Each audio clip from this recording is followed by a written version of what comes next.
আজকের ক্লাসটি হচ্ছে দ্বিতীয় ক্লাস। এর আগের ভিডিওটিতে যারা প্রথম ক্লাসটি দেখেছেন ভালো, এখনো পর্যন্ত যারা ক্লাসটি দেখেন নাই তারা ক্লাসটি দেখে নিতে পারেন। তো আজকে বেশি কথা না বাড়িয়ে দ্বিতীয় ক্লাসটি শুরু করা হোক প্লিজ। দ্বিতীয় ক্লাস। ইংরেজি না জানার জন্য নিজেকে অহেতুক দোষারোপ করবেন না। আপনার ইংরেজি জ্ঞানের স্বল্পতা থাকতেই পারে, কিন্তু সেজন্য নিজেকে কখনো দোষারোপ করবেন না। আপনি তো শিখতেই চাচ্ছেন এখন, কখনো না শেখা চেয়ে দেরিতে শেখাই কি ভালো না? অনুশীলনী বিকল্প নেই। প্রয়োজনে আপনি ঘরের দরজা বন্ধ করে আয়নার সামনে দাঁড়িয়ে ইংরেজিতে কথা বলার অনুশীলনী করুন এবং নিজেকে ভয়েস রেকর্ড করে শুনুন। এতে আপনার কনফিডেন্স বাড়বে, নিজের ভুলগুলো বুঝতে পারবেন ইনশাআল্লাহ। এটা খুব কাজে দেয়, করেই দেখুন একবার। তো শুরু করা যাক আজকের ক্লাস। দ্বিতীয় ক্লাস। অপরচুনিটি সুযোগ। বিগ বড়, বিগ অপরচুনিটি বড় সুযোগ। It's a big opportunity for you, এটা তোমার জন্য বড় একটি সুযোগ। তার মানে ইট হচ্ছে third person singular number. Subject যদি থার্ড পারসন সিঙ্গুলার নাম্বার হয়, ভার্বের শেষে এস বা ইয়ে যোগ করতে হয়। এর আগের ভিডিওতে আমি বলে দিয়েছিলাম, ইটের পরে সাবজেক্ট যদি এস না থাকে তাহলে আপনারা এস যুক্ত করবেন, 100% হয়ে যাবে। It's a big opportunity for you, এটা তোমার জন্য বড় একটি সুযোগ। রিয়েলি আসলেই, this is really big opportunity for you, ইহা তোমার জন্য আসলে বড় সুযোগ। লেট দেওয়া, ফিনিশ শেষ করা। লেট মি ফিনিশ, আমাকে শেষ করতে দাও। এখানে আছে ফিনিশ, প্রেজেন্ট ফর্ম। যদি পাস্ট টেন্স থাকতো তাহলে ফিনিশড হতো, সেজন্যই প্রেজেন্ট ফর্ম, তার জন্য ফিনিশড হয়েছে। শেষ করা, ফিনিশ। লেট মি ফিনিশ, আমাকে শেষ করতে দাও। হয়, কেননা। গো যাওয়া, গোয়িং যাচ্ছি। হয় WH question. Go present form, going present continuous টেন্সের মধ্যে পড়েছে, তার মানে ওর সাথে আইএনজি যুক্ত। যখন আপনারা গোয়িং, কামিং এভাবে যখন দেখবেন তখন প্রেজেন্ট কন্টিনিউয়াস টেন্সের মধ্যে দিবেন, ওর সাথে আইএনজি যুক্ত হবে। যখন আইএনজি যুক্ত দেখবেন তখনই ভাববেন এই সেন্টেন্সটি প্রেজেন্ট কন্টিনিউয়াস টেন্সের মধ্যে পড়েছে। হোয়াই ইউ আর গোয়িং, তুমি চলে যাচ্ছ কেন। হোয়াই হচ্ছে WH question, you are going, are going এই যে কিছুক্ষণ আগে বললাম প্রেজেন্ট কন্টিনিউয়াস টেন্সের মধ্যে পড়েছে। প্রেজেন্ট কন্টিনিউয়াস টেন্সের গঠন হচ্ছে সাবজেক্ট প্লাস এম ইজার প্লাস মূল ভার্বের সাথে আইএনজি প্লাস অবজেক্ট। ক্লিয়ার? তুমি চলে যাচ্ছ কেন, why you are going. Wait অপেক্ষা করা, কাম আসা, সন শীঘ্রই। Wait I am coming soon, অপেক্ষা করুন আমি শীঘ্রই আসছি। ওকে ঠিক আছে। ওকে ইউ ক্যান গো, ঠিক আছে তুমি যেতে পারো। আমরা ওকে কে বলবো ওকে, এটা হচ্ছে আমেরিকান এক ধরনের ভাষা। ওকে ওকে ওকে। ইনফরমেশন তথ্য, গিভ মি ইউর ইনফরমেশন, আমাকে তোমার তথ্য দাও। বাট কিন্তু, ইট ইহা, রিমেম্বার মনে রাখা। বাট হচ্ছে কনজাংশন, ইট হচ্ছে সিঙ্গুলার ভার্ব কিন্তু ওর সাথে এ যুক্ত নাই। রিমেম্বার এটা হচ্ছে present form. But remember it, কিন্তু ইহা মনে রেখো। প্রফেশন পেশা, what's is your profession, what is your profession, তোমার পেশা কি? আমি যদি বলি তোমার বাবা কি করেন, my father is a agriculture, আমার বাবা একজন কৃষক, এভাবে তো প্রশ্ন হয়। এভাবে কেউ আপনাদেরকে বলতে পারে, তখন আপনারা বলবেন my father is a agriculture, my father is a doctor, my father is a teacher, এভাবে বলতে পারেন। যাই যেভাবে বলতে পারেন, সমস্যা নেই। কিন্তু কিন্তু সেন্টেন্স একটি। ডু করা, ডোন্ট করো না, না করা। নো জানা, ডু হচ্ছে প্রেজেন্ট ফর্ম, ডোন্ট হচ্ছে নেগেটিভ। ডো নট থাকলে আমরা ডোন্ট বসাবো। বক্সের মধ্যে যদি ডো নট থাকে, ডো নটের সংক্ষিপ্ত রূপ হচ্ছে ট্যাগ কোশ্চেনের বেলায় আমরা বলি ডোন্ট। নো, নো জানা। ওকে, ডু ইউ নো ইংলিশ, তুমি কি ইংরেজি জানো? ওয়েল ভালো। আই ডোন্ট নো, আমি জানি না। এই যে আই ডোন্ট নো, এটা হচ্ছে নেগেটিভ। এর আগের ভিডিওতে মধ্যে আমি নেগেটিভ অ্যাফার্মেটিভ টু নেগেটিভ দিয়েছিলাম। যারা যারা ওই ভিডিওটি দেখেছেন এবং কি এটা এখন বর্তমানে যারা দেখতেছেন তাদের অনেক ধারণা হবে এই ভিডিওতে। Okay, I don't know English well, আমি ভালো ইংরেজি জানি না। এনাফ যথেষ্ট। ইউ নো এনাফ ইংলিশ, তুমি যথেষ্ট ইংরেজি জানো। প্রেয়ার প্রিয়, নিড দরকার প্রয়োজন, ফ্রেন্ড বন্ধু, নাও এখন। Okay dear friend, I need to go now. ঠিক আছে প্রিয় বন্ধু, আমার এখন যাওয়ার দরকার। বন্ধু বান্ধব সাথে যদি কথা বলেন এবং কি প্রিয় ফ্রেন্ডস অথবা প্রিয় friend, dear friend, I need to go now. ঠিক আছে প্রিয় বন্ধু, আমার এখন যাওয়া দরকার। এভাবে বলে না আপনাদের বন্ধু বান্ধবের মধ্যে? অনেকে বলে, অনেকে বন্ধু সার্কেল আছে এগুলো কথা বলে। তারা গসিপ, তার মানে বন্ধু বান্ধব মিলে আড্ডা দেয়। গসিপ তো আড্ডা দেওয়া, অনেকে আড্ডা দেয়, আড্ডা দিয়ে এভাবে কথা বলে, বন্ধু আমার লেট হয়ে গেছে, আমি চলে যাচ্ছি। ওকে, এই কথাটা হচ্ছে এটা আপনারা প্রকাশ করতে পারেন, সমস্যা নেই। হোয়াই ইউ আর গোয়িং, তুমি চলে যাচ্ছ কেন? এটা হচ্ছে WH question. Are going present continuous টেন্সের মধ্যে পড়েছে। উড ইউ লাইক, তুমি কি চাও? উড হচ্ছে মডাল ভার্ব। ইউ লাইক, তুমি কি চাও? Would you like to play, তুমি কি খেলতে চাও? তুমি কি খেলতে চাও?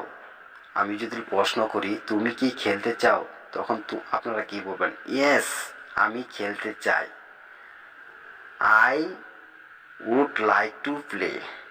ওকে, I would like to play অথবা আই ওয়ান্ট টু প্লে, আমি খেলতে চাই। আই ওয়ান্ট টু প্লে, আমি খেলতে চাই। দুটার মধ্যে একটা ব্যবহার করতে পারেন, সমস্যা নেই। Would you like to come, তুমি কি আসতে চাও? ইয়েস, আমি আসতে চাই। I would like to come, আমি আসতে চাই। এভাবে আপনারা বলবেন। Would you like to go, তুমি কি যেতে চাও? তখন আপনারা বলবেন ইয়েস, আমি যেতে চাই। I would like to go, আমি যেতে চাই। I would like to go অথবা আই ওয়ান্ট টু গো, আমি যেতে চাই। সে বলা, সামথিং কিছু। Would you like to say something, তুমি কি কিছু বলতে চাও? ব্রেকফাস্ট সকালের নাস্তা। হ্যাভ ইউ ব্রেকফাস্ট, তুমি কি সকালে নাস্তা করেছ? হ্যাঁ, অনেকে আমি তো আপনাদের প্রশ্ন করতে পারি, হ্যালো বন্ধু, তুমি কি সকালে খাইছো? তুমি কি নাস্তা করছো? তখন সে কি বলবে? ইয়েস, আমি নাস্তা করছি। তখন কি বলবেন? আই এম ব্রেকফাস্টিং, ওর সাথে আইএনজি যুক্ত হয়ে যাবে। আমি সকালে নাস্তা করছি। করছি হচ্ছে এমিজারের verb. I am breakfasting, ING যুক্ত হয়ে যাবে। I am breakfasting. তুমি কি সকালে নাস্তা করেছ? Have you breakfast? এভাবে আপনারা বলতে পারেন। অপরদেরকে প্রশ্ন দিতে করাতে পারেন। অপরদিকে প্রশ্ন আপনারা ছড়াই দিতে পারেন এবং কি তাদের সাথে কথাও বলতে পারেন। কেয়ারফুল সচেতন, শুড বি হওয়া উচিত।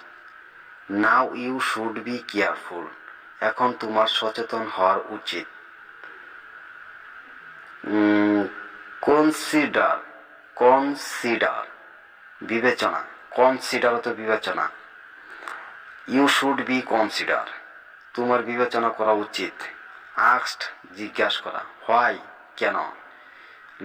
সাইলেন্ট চুপ থাকা, হোয়াই হচ্ছে ডাব্লিউএস কোশ্চেন, এই যে দেখছেন লাস্টে কেন ওর সাথে প্রশ্ন চিহ্ন, তার মানে এটা এক ধরনের হচ্ছে WH question. Why you asked me, তুমি আমাকে জিজ্ঞাসা করছো কেন। হোয়াই ইউ আর স্যাড, তোমার মন খারাপ কেন, তোমার মন খারাপ কেন। হোয়াই ইউ আর সাইলেন্ট, তুমি চুপ কেন। উই আমাদের অথবা আমরা, আমাদেরকে বোঝাই, আমরাও বোঝাই। কনফার্ম নিশ্চিত, অ্যাবাউট সম্পর্কে, বিষয়ে, অ্যাবাউট ইট এ বিষয়ে। We need to confirm about it, আমাদের এই বিষয়ে নিশ্চিত হওয়ার উচিত। ক্রস ক্রস অতিক্রম করা। লিমিট সীমা, পরিমাণ সীমা, পরিমাণ। ইউ আর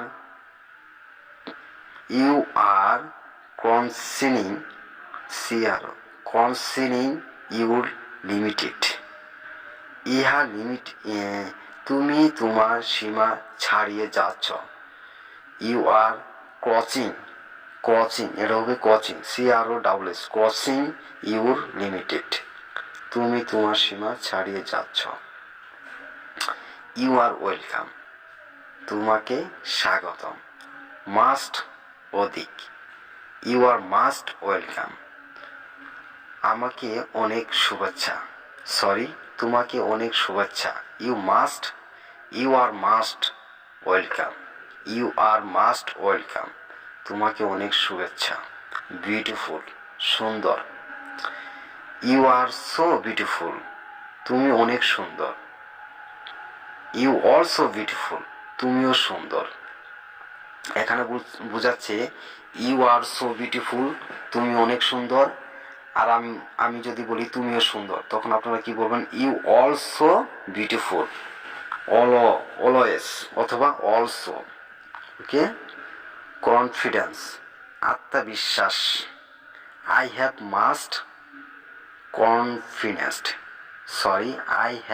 মোস্ট কনফিডেন্স, আমার অনেক আত্মবিশ্বাস আছে। ফিঙ্গার হারানো, ভুলে যাওয়া অথবা হারানো। নেভার কখনো না। আই নেভার ফরগেট ইউ, আমি তোমাকে কখনো হারাবো না। গিভ আপ না মানা, তুচ্ছ করা। আই নেভার গিভ আপ, আমি কখনো হার মানবো না। এভাবে আপনারা বলতে পারেন, আমি কখনো হার মানবো না। I never give up. অনেকগুলো সেন্টেন্স আছে এখানে, দেখেন। থট ভাবা, ভেবেছিলাম, চিন্তা করেছিলাম। থট হচ্ছে পাস্ট টেন্স, ঠিক আছে। আই নেভার থট, আমি কখনো ভাবিনি। হ্যাড ছিল, হ্যাড অর্থ ছিল, ওয়াজ অর্থ ছিল, দুটার মধ্যে একটা ব্যবহার করতে পারেন। সবসময় আপনার কিছু কিছু ক্ষেত্রে দেখা গেছে হ্যাড ব্যবহৃত হয়। ওকে। আই নেভার হ্যাড, আমার কখনো ছিল না, আই নেভার হ্যাড, আমার কখনো ছিল না। হিয়ার শোনা, আই নেভার হিয়ার্ড, আমি কখনো শুনিনি। হিয়ার হচ্ছে প্রেজেন্ট টেন্স, পাস্ট টেন্স হচ্ছে হিয়ার্ড, হিয়ার্ড, আমি কখনো শুনিনি। মাইন্ড মনে রাখা, ডোন্ট মাইন্ড কিছু মনে করো না। আমরা অনেকে বলি বন্ধুদেরকে, একজনের বন্ধু যদি খারাপ করে সে বলে ডোন্ট মাইন্ড, মনে কিছু কিছু মনে করো না, ডোন্ট মাইন্ড, তাহলে সব মাফ হয়ে যা। ঠিক আছে, তখন বন্ধু বলছে সে আমাদের কাছে একটু ক্ষমা চাইছে, ঠিক আছে, তাকে মাফ করে দাও। সেজন্যই ডোন্ট মাইন্ড, কিছু মনে করো না। দেখেন এখানে অনেকগুলা ট্রান্সলেশন দেওয়া আছে, শব্দ অর্থ দেওয়া আছে, তো এগুলো আপনারা পড়বেন, প্রতিদিনই পড়বেন একটু একটু করে। যদি আজকে যদি না পড়েন কালকে পড়বেন, কালকে না পড়লে পরশু পড়বেন, এভাবে করে প্রতিদিনই ডেইলি পড়বেন। কিন্তু এটা মিস দিবেন না, যদি এটা মিস করেন তাহলে অনেকগুলা ওয়ার্ড আছে, সেন্টেন্স আছে, এগুলা তাহলে আপনারা বুঝবেন না, পারবেন না। কারণ বিকজ কারণ হচ্ছে এটা রেগুলার পড়াশোনা। তো আপনারা রেগুলার নিয়মিত পড়াশোনা করেন এবং আমার ভিডিওটি দেখেন, তো আশা করি অনেক ভালো একটা রেজাল্ট পাবেন। যদি না পান তারপরে আমাকে বললেন, ওকে। তো আরেকটা বিষয়, এখানে নেগেটিভ আছে, অ্যাফার্মেটিভও আছে। তো কিছু কিছু সেন্টেন্স আছে আপনারা মনোযোগ সহকারে পড়াশোনা করলে দেখা গেছে তো অ্যাফার্মেটিভও পাবেন, নেগেটিভও পাবেন। এখানে আবার আইনজে যুক্ত আছে, তো প্রেজেন্ট কন্টিনিউয়াস টেন্সের মধ্যে পড়েছে, পাস্ট টেন্সের মধ্যে পড়েছে, অনেকগুলো বিষয়ের মধ্যে পড়েছে। তো আশা করি রিসেন্টলি আপনারা বুঝতে পেরেছেন। আসসালামু আলাইকুম।